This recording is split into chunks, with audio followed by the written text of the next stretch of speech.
hashize imyaka myinshi abantu benshi bagerageza kwinjira mu isi ya fashion.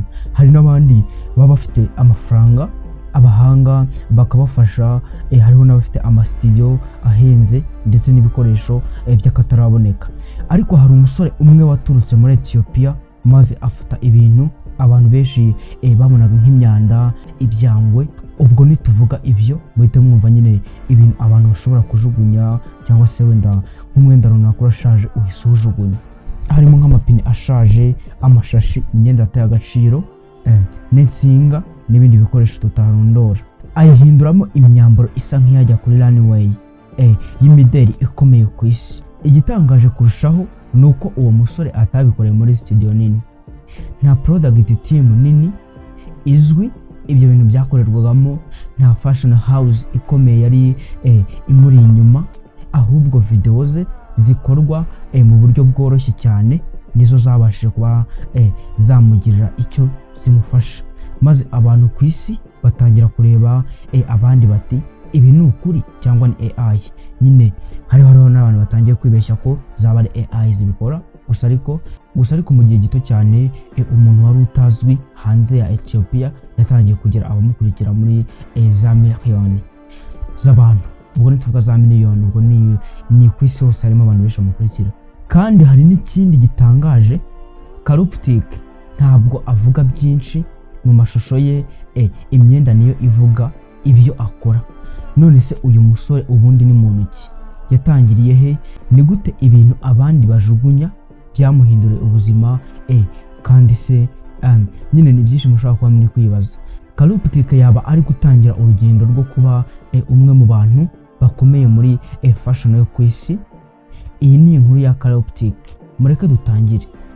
Niba uri mushyashya reka ngo ubanze ngusabe gukanda like aho hasi, ukande subscribe, wandike na comment y'undi muntu mwifuza ko twazabahereza amakuru cyangwa se ibindi bintu mukeneye.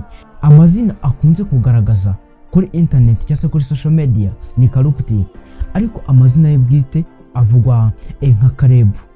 Ni umusore ukomoka muri Ethiopia wamenyekanye cyane kubera uburyo budasanzwe akoresha mu gukora fashion. Mu mwaka wa 2026 izina rye ryatangiye gukwirakwira cyane ku mbuga nkoranyambaga. Ibinyamakuru nka TF1 na Madame Figaro byatangiye kumuvugaho nk'umwe mu rubyiruko rwatangaje abantu muri fashion kubera gukoresha ibikoresho byajugunwe. Ariko hari ikintu gituma inkuru ye iba idasanzwe. Ntabwo ari fashion isanzwe, ntabwo afata umwenda mwiza ukabije ngo awudode gusa, ahubwo areba ibintu abantu benshi babona nkaho ari imyanda cyangwa se ari ibintu byataye agaciro, akabibona mu buryo butandukanye. Tekereza ku ishashi ya plastike, umuntu umwe ushobora kuyireba akavuga ati iyi ni imyanda. Karuptik we ashobora kuyireba akibaza ati nayihinduramo iki? Niyo kintu kimuranga cyane, anatandukaniyeho akenshi na kenshi usanga atandukaniyeho n'abantu.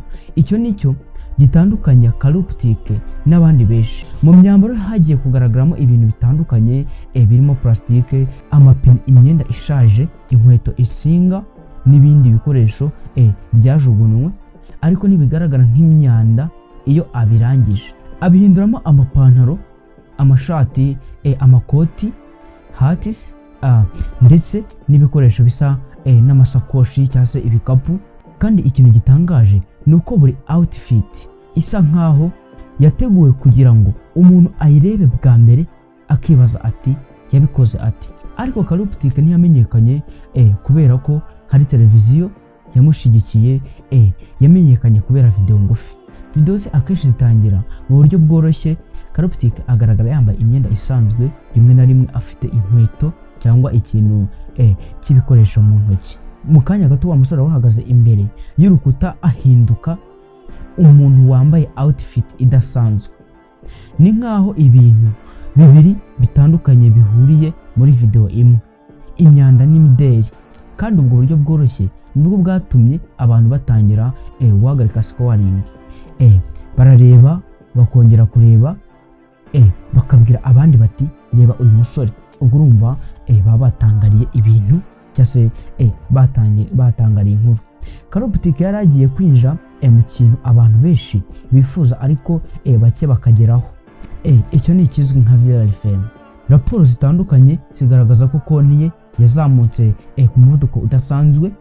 Muri Kamena 2026 Madame Figaro yatangaje ko yari afite abarenga miliyoni 6 kuri Instagram na miliyoni 1.6 kuri TikTok. Career International nayo yavuze ko yari amaze kugira hafi miliyoni 5.9 kuri Instagram na miliyoni 1.6 kuri TikTok mu gihe kitarenze umwaka. Uyu munsi imibare ikomeza guhinduka vuba cyane, kandi ibyo nibyo bituma Karutike aba fenomene idasanzwe. Si imyaka yamaze yubaka audience ye, ni igihe gito byamufashe, ariko abantu benshi cyane bamufata nk'udasanzwe. Hari video ze nyinshi zagiye zigera kuri tens of millions of viewers. Hari imwe muri video ze yagaragaje n'imbuga zikurikirana Instagram ko yari yararengeje 80 miliyoni viewers hamwe na miliyoni nyinshi za like. Aha niho ibintu byahindutse, kuko iyo video imaze kugera ku bantu miliyoni nyinshi, ntabwo uba ukiri umu content creator muto uri mu gihugu cyawe gusa, utangira kuba umuntu isi yose ishobora kubona. Ariko fame yazanye n'ikindi kibazo. Abantu benshi batangira kubona imyambaro ye, batangiye kugenda bavuga ngo ibi birasa nka AI, ibintu ni fake. Bakongera bakibaza ngo kuki, kuko hari outfit zisa nkaho zaturutse muri filime cyangwa muri fashion show yo mu gihe kizaza. Ariko videos ze zigaragaza uburyo outfit ihinduka, ikintu cyari amapine cyangwa se amashashe kikagaragara nyuma nk'imyenda yuzuye, kandi ibyo nibyo byatumye cast irushaho kwiyongera.